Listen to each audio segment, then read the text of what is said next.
menyoal kitab nasab yang menjadi rujukan Bani Alawi yang ditulis pada abad 13 Hijriah, yang dalam penelitian ilmiah ternyata terputus periwayatannya dengan kitab nasab abad ke-5 Hijriah.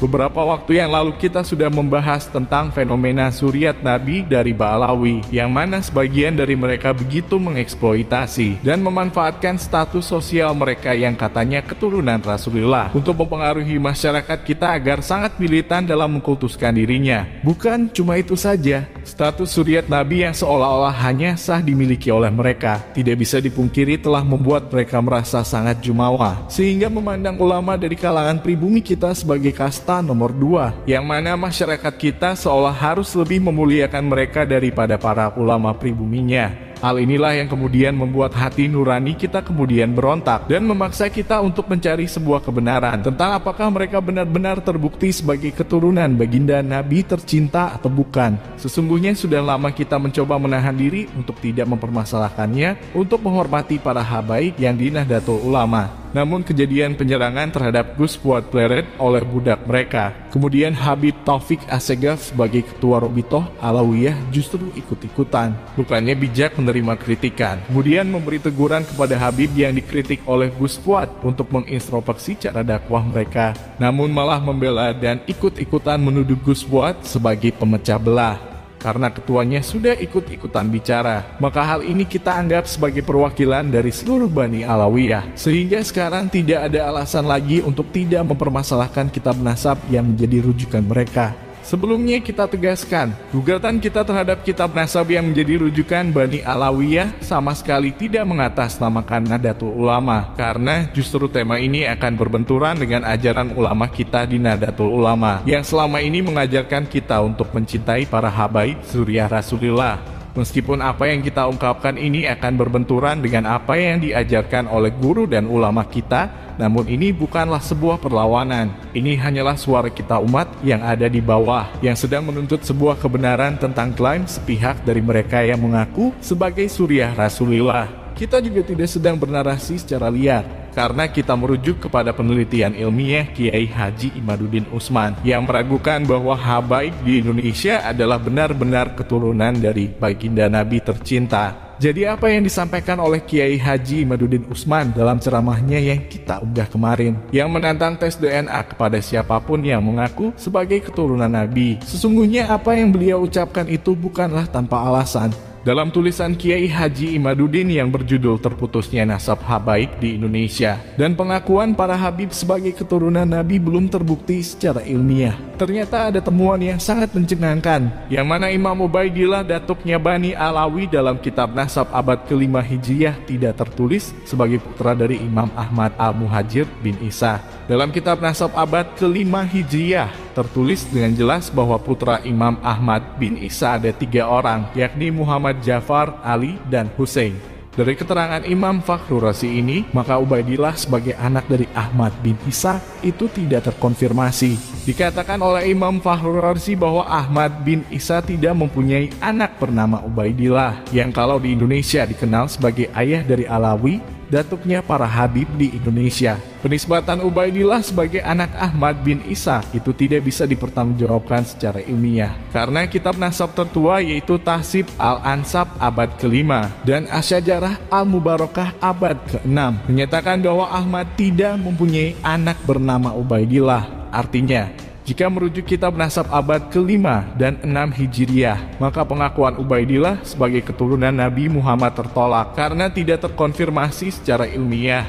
Adapun kitab-kitab yang ada pada abad-abad selanjutnya, abad 10, 11, 12, dan 13 Hijriah yang menyebutkan bahwa Ubaidillah sebagai anak Ahmad bin Isa tidak bisa menjadi rujukan karena adanya inqitor riwayat atau terputusnya periwayatan, yaitu tiba-tiba muncul sebuah nama baru pada abad 10 yakni nama Ubaidillah yang tidak disebutkan oleh kitab-kitab yang ada pada abad sebelumnya.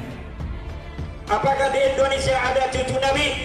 Di dunia ada cucu Nabi, tapi di Indonesia ini belum ada yang terbukti secara ilmiah bahwa dia adalah cucu dari baginda Nabi besar Muhammad sallallahu alaihi wasallam. Jadi para habaib yang ada di Indonesia jangan bangga dulu. Tolong, Imam Ubaidillah ini apakah benar-benar putranya Imam Ahmad Al-Muhajir? Kuncinya di satu ini, terputus. Al-Habib Abdullah bin Ahmad Ubaidullah bin Ahmad Al-Muhajir. Sayyidina Ahmad Muhajir sebagaimana sudah diterangkan pada pertemuan yang lalu, yaitu pertama daripada turunan Nabi yang masuk di negeri Hadramut, yang akhirnya melahirkan turunan habaib yang sampai ke Indonesia. Abdullah bin Ahmad Al-Muhajir ini, beliau tidak mau disebut namanya dengan nama Abdullah, hamba Allah. Kenapa? Masih kurang tawadhu, hamba Allah. Dia menyebut dirinya Ubaidullah, hamba kecil Allah. Ubaidillah itu benar-benar putranya Ahmad Al-Muhajir. Ini karangan kitab pada abad 10, abad 5, abad 6 Hijriah itu tidak mencantumkan itu. Imam Fakhrur Razi dalam kitab As-Syajarah Al-Mubarakah itu mencantumkan bahwa putranya Imam Ahmad Al-Muhajir itu 3 tok dan tidak ada Ubaidillah, Abu Ja'far, Ali dan Husain. Kenapa tiba-tiba Imam Ubaidillah ini sebagai ayahnya Alawi masuk dalam silsilahnya Bani Alawiyin di Indonesia, habaib di Indonesia ini? Mengaku cucu Nabi untuk mendekatkan diri kepada Allah, mengajak umat Islam untuk mendekatkan diri kepada Allah, itu tidak ada bahayanya, kita biarkan. Tapi kalau dia mengaku cucu baginda Nabi, kemudian datang untuk memecah belah umat Islam, maka kita akan uji sampai mana kebenaran bahwa dia cucu Nabi, baik secara ilmu nasab, secara silsilah dari kitab-kitab abad ke-5, abad ke-6, abad ke-7, abad ke-8, abad ke-9 Hijriah. Kita jadikan pedoman untuk mengukur keabsahan daripada nasab seseorang yang mengaku sebagai cucunya baginda Nabi. Jadi ada yang terputus. Oleh sebab itu banyak sekali kasus yang mengaku sebagai habib, yang akhirnya malah perilakunya tidak sama seperti gelarnya. Seharusnya Anda, para keturunan Arab yang mengaku habib di Indonesia ini, justru menomorsatukan orang-orang pribumi. Anda akan selamat. Dulu kan kiai-kiai itu, dulu kan ustadz-ustadz lokal itu, baru Anda makmum di belakangnya, itu Anda akan selamat. Kesombongan mereka yang merasa sebagai satu-satunya keturunan Nabi, sehingga menganggap ulama pribumi kita sebagai kasta nomor 2, yang kemudian membuat umat Islam maupun para ulamanya dituntut untuk memuliakan mereka.